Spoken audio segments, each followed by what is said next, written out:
Estados Unidos ha emitido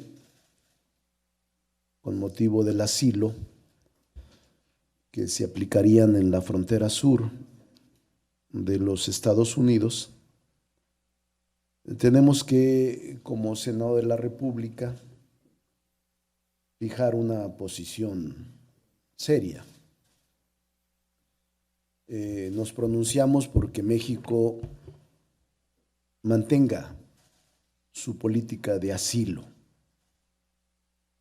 y mantenga su política de refugio, como marca la tradición de la política exterior, pero también la Constitución. En efecto, hay una ley que expidió el Congreso sobre refugiados, protección complementaria y asilo político, y nosotros no podemos desoír a que esta ley se cumpla y que la tradición que le ha dado fama a México como país de asilo se rompa. Y insistirles, como Senado de la República, no vamos a autorizar el que se convierta México en un tercer país seguro. México no admite, en este caso es una posición del grupo parlamentario, no involucro a los otros grupos parlamentarios, pero he conversado con compañeros senadores de Morena y en su mayoría están de acuerdo en que no se considere a México como un país, como un tercer país seguro, ni de facto ni de hecho.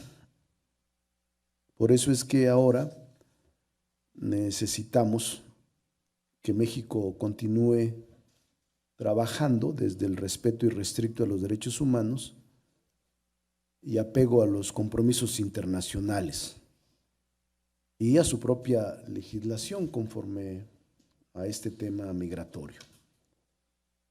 Para nosotros, la decisión estadounidense merece respeto,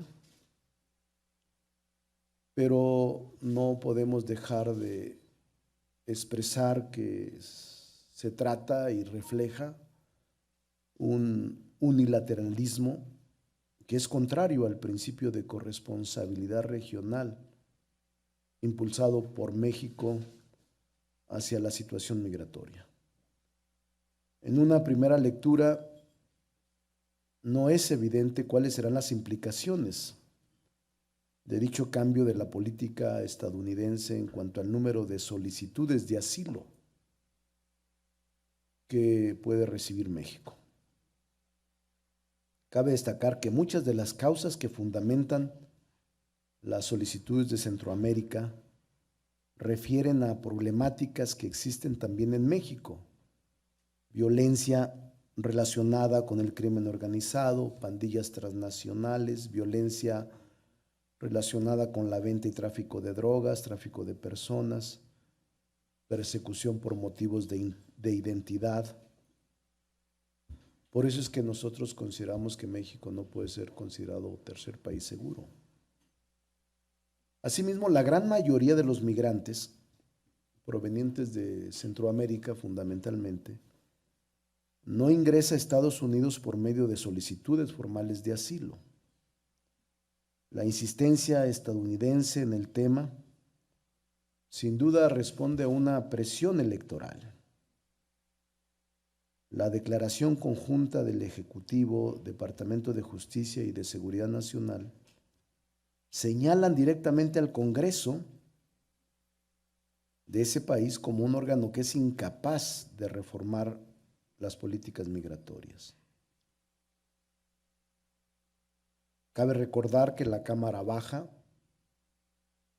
está actualmente controlada por demócratas, algunos de los cuales han sido muy críticos en días recientes por el trato a los menores migrantes en los centros de detención. Asimismo, las redadas anunciadas para remover a personas indocumentadas también han sido altamente publicitadas por parte del presidente estadounidense, por lo cual no puede obviarse el elemento electoral y de discurso hacia sus bases de estos cambios en la política migratoria, en especial porque se han desarrollado desde el Ejecutivo sin la participación del Poder Legislativo. Tampoco debe perderse de vista el lenguaje utilizado por el presidente en días recientes para referirse a los 4 congresistas demócratas que han exhortado un mejor trato para los migrantes con declaraciones de tinte xenofóbico. Nosotros creemos que México debe de mantener su tradición política internacional y su tradición en ser un país de asilo y de buena vecindad, de trato cortés con los migrantes y que no puede renunciar de ninguna manera a la defensa de los derechos humanos de todos los que transiten por México. Eso es una situación que les quería comentar como un posicionamiento del grupo parlamentario de Morena, que es muy importante y que dado que el Senado es el vigilante de la política internacional de acuerdo con la Constitución. Si hay algún otro tema que alguien quiera preguntar, estoy a sus órdenes. Muy buenas tardes, senador. Pues sobre este mismo tema, en la mañana el presidente rechazó mandar una nota diplomática al gobierno de Estados Unidos, precisamente por esta situación de las redadas y la política, cómo ha cambiado migratoria de Estados Unidos. En su opinión y como Senado de la República, ¿se debería de enviar esta nota diplomática? Es por un lado. Y si me permite hacerle otras preguntas de otros temas, hoy se iniciaron 7 investigaciones de la función pública al señor Lomelí, que era delegado súper especial en Jalisco, porque se vincula con su empresa con negociaciones con el ISSSTE de allá de Jalisco. Entonces, su opinión sobre ese tema, si fuera tan amable. Y perdón que insista en el tema de Baja California, ¿cuál sería, si ya tienen alguna definición o alguna oposición? Porque entregaron una carta por parte del PT para solicitarle al Senado que fije bien su posición con respecto a este tema. Muchas gracias. Bueno, primero, yo expresé ayer en un tuit que era importante que se activara la política internacional para tener más contacto con el vecino país del norte y frenar de manera urgente las redadas y la violación de derechos humanos contra mexicanos radicados allá. Si el Ejecutivo ha dicho ya que no enviará nota diplomática, es su derecho. Nosotros en el Senado vamos a intentar tener relación con los legisladores de aquel país para poder expresarles nuestra preocupación, nuestro sentir como órgano legislativo, como poder de la Unión. Por eso es muy importante decirles que el presidente de la República es el responsable de la política internacional. Lo vamos a respetar en ese sentido. Él tiene la capacidad y la calidad para poder expresar y medir las relaciones internacionales México-Estados Unidos. Nosotros los legisladores intentaremos tener una relación, un intercambio de opiniones, un intercambio de notas legislativas con el Congreso de los Estados Unidos, tanto representantes como senadores, en donde expresemos nuestra preocupación por estas medidas y estos anuncios. En cuanto a lo de Baja California, yo Yo le diría que estamos tranquilos en el Senado, no hemos recibido ninguna petición formal. Yo he dicho que se va a dirimir la controversia de acuerdo con la Constitución y la ley en los órganos responsables. El Senado acompañará este tipo de procesos como parte coadyuvante. Estamos atentos a la publicación de la reforma, a la interposición de los recursos que se haga por partidos o legisladores o quien esté facultado legalmente para interponer. Y en su momento el Senado expresará alegatos para cuidar el pacto federal, respetar la Constitución y establecer una relación armónica con esa entidad federativa sin que se vulnere la voluntad popular. Entonces, estamos muy tranquilos. Una de las características que siempre ha acompañado al Senado de la República en la historia es la prudencia. Y tenemos que actuar de manera prudente en este momento y esperar que se interpongan los recursos ante la Corte y acompañar los mismos según nuestra posición que adoptemos como órgano colegiado por mayoría y de esa manera esperar que dirima la controversia planteada de acuerdo con la Constitución por la Corte. Y el último tema, yo le diría que, ¿cuál era el de Lomelí? De la función pública. Mire, yo soy abogado, soy maestro en la UNAM, soy Poder Legislativo y otras,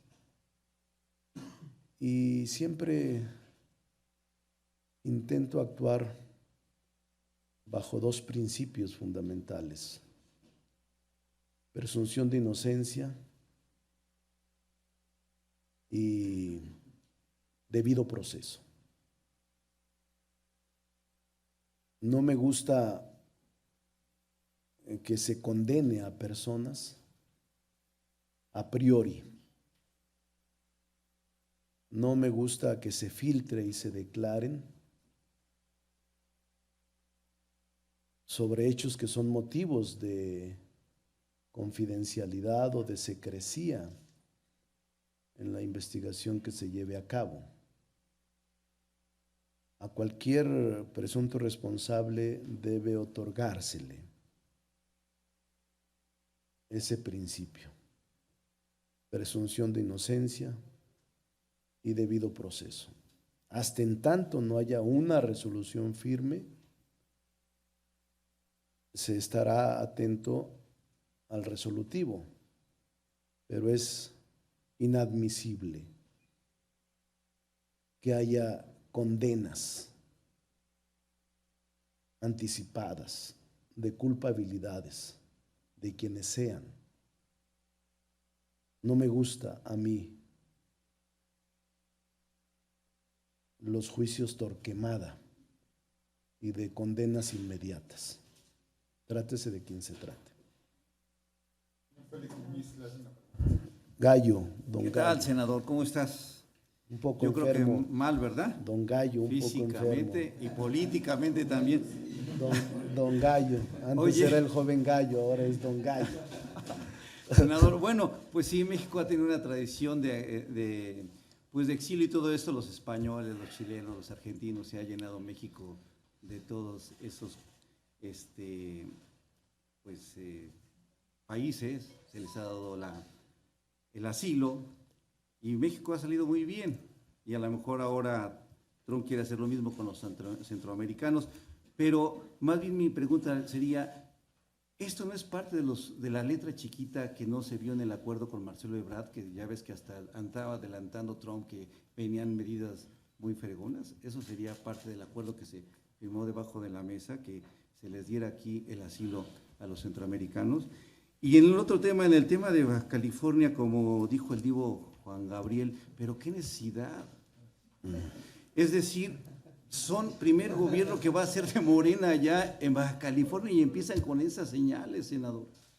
Es decir, digo, quizás a lo mejor no todos estamos tan politizados, pero creo que pagará los costos políticos Morena con esto, senador. Gracias. Bueno, en el primer tema, yo creo que el canciller ha sido muy franco con el Congreso.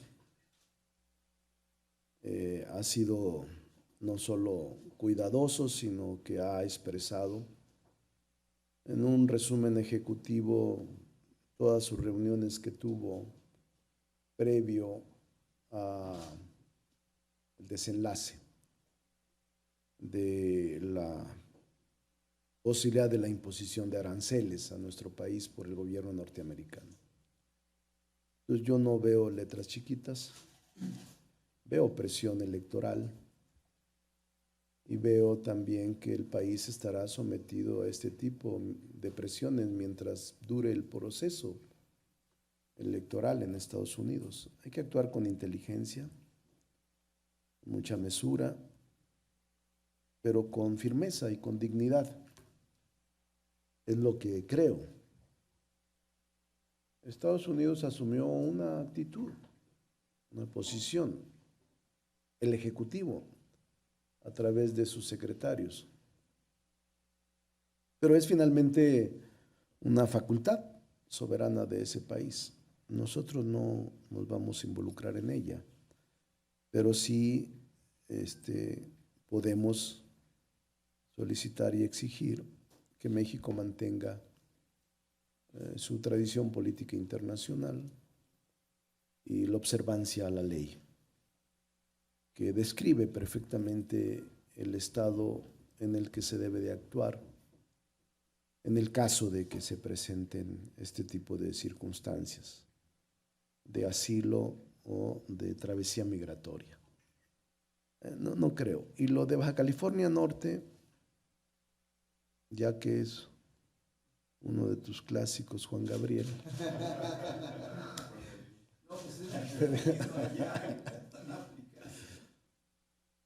Te diría que no hay, se va a resolver. La Corte de Justicia en la Nación tendrá la última palabra. Y el Senado actuará como parte coadyuvante.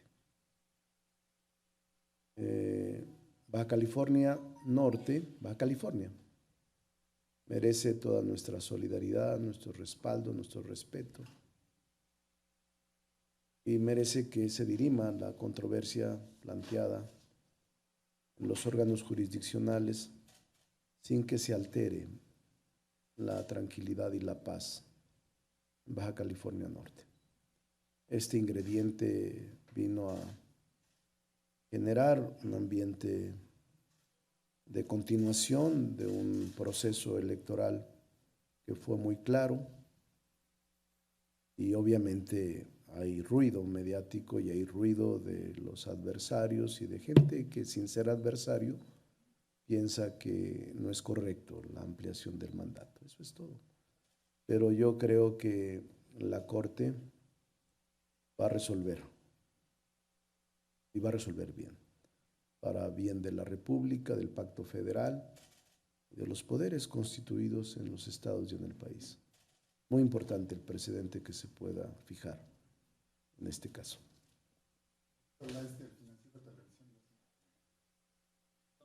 Preguntarle dos cosas. Una, referente a la entrevista que publica Proceso y que involucra el tema Ursúa y ahora a Romo, cuál es su postura. Y dos, algo totalmente fuera de contexto. Se dice que la suma de dinero que junta Joaquín Guzmán Loera es de 14,000 millones de pesos y que ese dinero se utilizará para construir el muro. ¿Qué acciones va a tomar el gobierno mexicano para que ese dinero se pueda utilizar en México y para qué se utilizaría? Bueno, primero Ya expresé mi opinión sobre el señor Ursúa, lo han destacado algunos medios. Me parece que es simplemente reiterar lo que ha afirmado. Porque su movilización post renuncia ha sido notable. Por eso yo fijé una posición seria respecto de eso.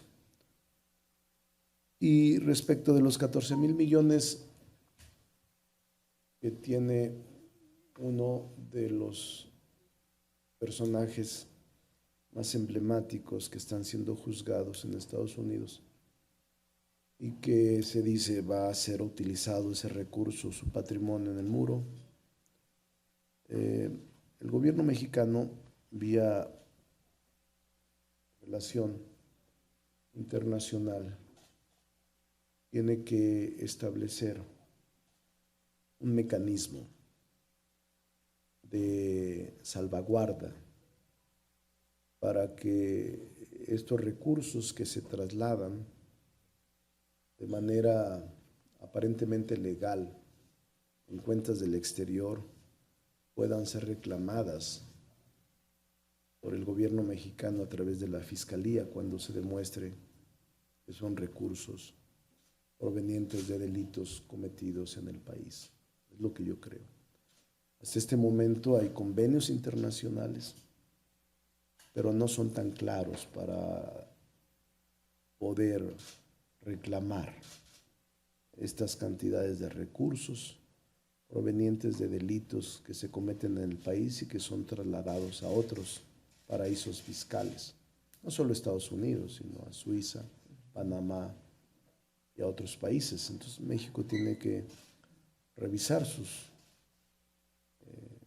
acuerdos internacionales para que exista la posibilidad del reclamo. De hecho lo hay. Hay algunos instrumentos internacionales firmados entre procuradurías y fiscalías que establecen mecanismos cercanos a esta posibilidad. Pero hasta este momento no se ha formalizado nada. Vamos a esperar la conclusión del juicio. De ser posible, ¿en qué sería bueno utilizar esos recursos? No, ¿para qué nos adelantamos? Vamos a esperar, porque es hablar de todavía hipótesis inciertas. Vamos a esperarlos. ¿Algún otro? López le hace la última pregunta. Mayolo. Gracias, Ricardo. Se alzaron voces que reclaman que la función pública abra una investigación para determinar si Alfonso Romo incurre en un conflicto de interés. A la luz de lo que revelara el propio Ursúa, ¿tú consideras que Romo está libre de culpa o que sí es dable averiguar este asunto? Desde el momento en que aceptamos la responsabilidad pública, Mayolo, todos somos susceptibles de ser investigados y de ser también involucrados por denuncias provenientes o de compañeros de gabinete, compañeros de trabajo o por gente ciudadana. Eso me parece que es normal.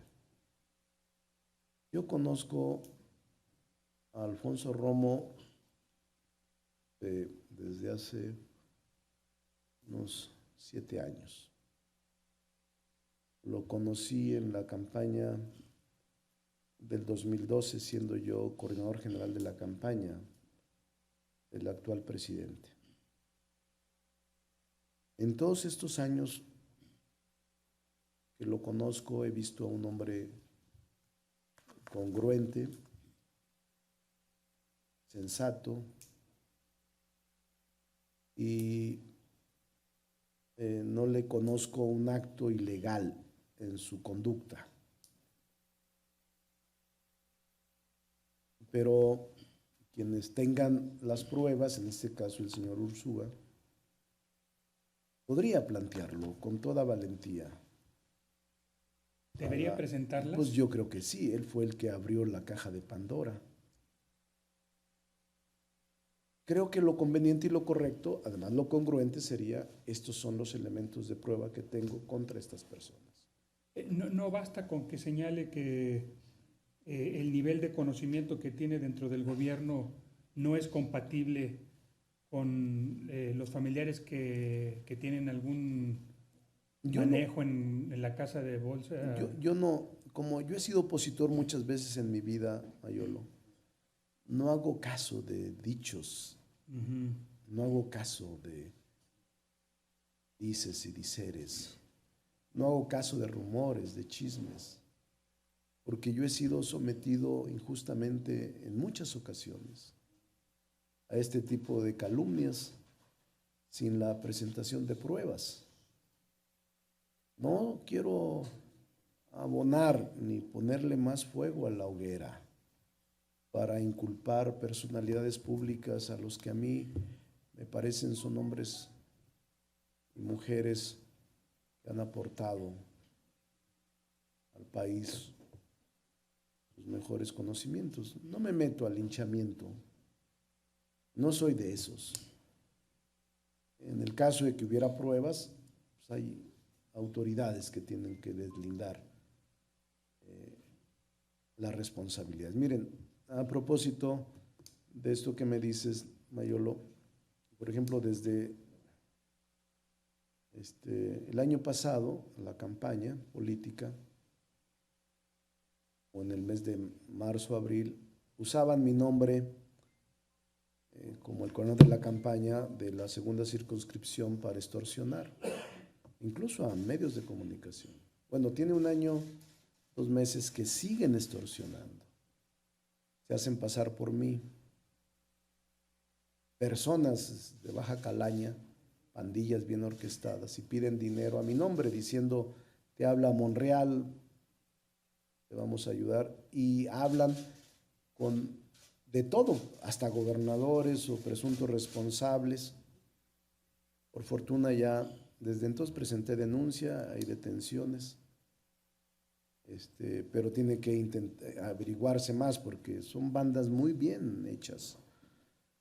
No tiene escrúpulos. O sea, estamos en un momento muy grave de la República y por eso yo les digo, no voy a emitir juicios o acusaciones endebles que lastimen prestigios personales, porque yo he sido víctima de eso y no voy a actuar como victimario. Entonces, incluso les puedo decir que si hay elementos de prueba, si yo tengo elementos de prueba de un presunto delincuente, lo menos que debo de hacer es presentar las pruebas y decir a un escrito: soy fulano de tal, soy Ricardo Monreal, y me consta que este señor está cometiendo delitos por esto y esto. Aquí está mi denuncia personal. ¿Por qué no se hace? Creo que es lo más lógico. Yo creo que es un momento clave para deslindar responsabilidades. Me temo que el país está en un proceso de transformación profunda, un cambio de régimen, y debemos todos contribuir a que esto sea una realidad. Por eso a mí, esto que me preguntaban de lo de Lomelí, a propósito de lo de Lomelí que lo sacaron ustedes, le han dado seguimiento, a propósito de Lomelí, pues ya hay una condena hoy en todos los medios. Es responsable de esto, cuando yo no sé si lo sea, pero por lo pronto ya filtraron sobre determinadas empresas, involucramiento, pero no hay una sentencia firme.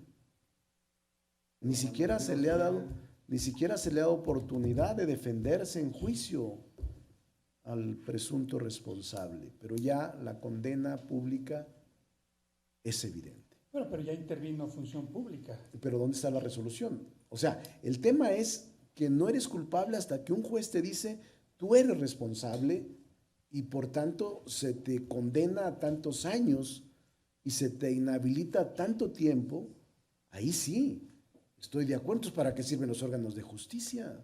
Si se condena públicamente a personas. Yo no creo en eso. Yo no creo en eso. Tampoco meto las manos al fuego por nadie. Simplemente que se les dé oportunidad del debido proceso y de la presunción de inocencia, que son principios constitucionales invariables, sea quien sea.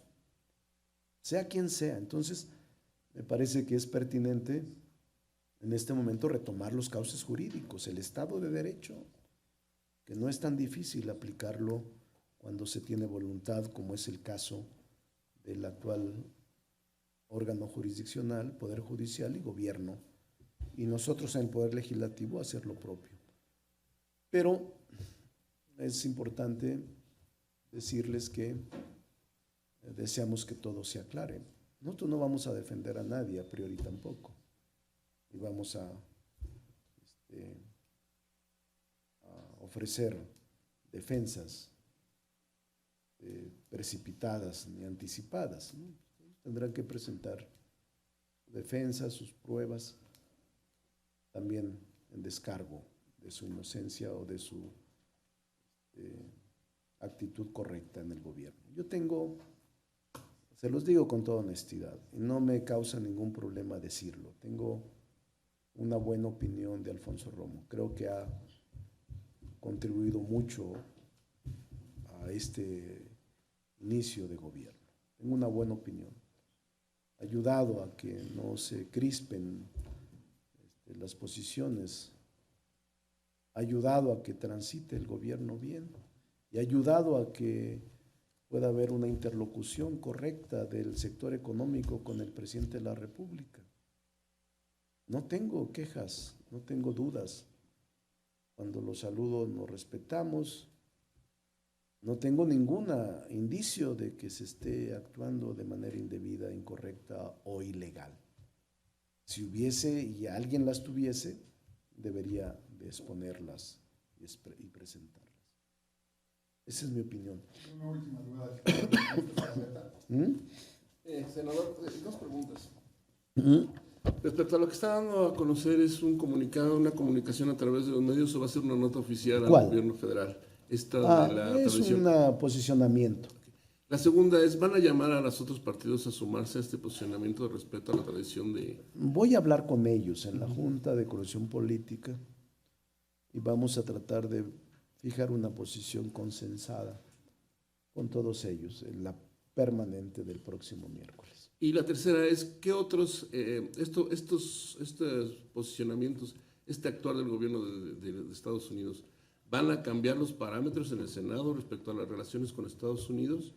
¿Habrá comunicaciones también con el Congreso de Estados Unidos para hacer esta solicitud también? ¿Y qué otras pertinentes observaciones tendrán que hacer respecto al tratamiento de los migrantes en la frontera sur, dada la presencia de la Guardia Nacional, y los gastos que van a generar estos, pues ya no es la misma situación cuando llegaron los españoles, los chilenos, argentinos. Ahora ya hay un gasto a los municipios, un gasto a la frontera, un gasto al gobierno federal, que muchas veces, ya se ha dicho, rebasa las capacidades económicas de atención en salud, en educación, en servicios, en alimentación, a todos estos ya millones de migrantes. Sí, es un asunto delicado. Nosotros no vamos a cambiar los parámetros del trato y de la relación con el Congreso norteamericano. Simplemente advertimos y hacemos propias las exigencias de muchos ciudadanos. México debe conservar su tradición en materia de protección de derechos humanos y de asilo político. No puede alterar su política histórica. Primero, porque es una tradición, y segundo, porque la Constitución y la ley así lo establecen. Mientras no se modifique la Constitución y la ley, México debe plasmar toda su voluntad en el articulado que la ley describe las hipótesis y las conductas que se puedan presentar con motivo de asilo. Los gastos, ya lo ha comentado el Ejecutivo y el Canciller, se están asumiendo por el gobierno federal, están modificando algunas partidas presupuestarias de acuerdo a su facultad constitucional y están intentando cubrir los gastos que en las fronteras se están desarrollando con motivo de este preacuerdo migratorio. Entonces yo entiendo que saldrá bien. Hoy el anuncio del canciller hace un rato me dio gusto porque dijo él, si mal no recuerdo, que México mantendría, dijo él, México mantendrá su política de asilo y refugio, como marca nuestra Constitución. Eso me alegra a mí, porque no puede hacerlo de otra manera. Mientras no se modifique la Constitución y la ley de refugiados, él tiene que observarla puntualmente. Entonces, y nosotros creemos que este es un momento de unidad en torno al Ejecutivo Federal, porque son momentos aciagos. El tema migratorio es un tema delicado que no está resuelto. Y el tema electoral de los Estados Unidos en cada momento nos sacude y nos pone al descubierto por nuestra vulnerabilidad en la economía, en la dependencia y en la soberanía, lamentablemente. Muchas gracias a todos, nos vemos más tarde, los que puedan y los que no, ni modo.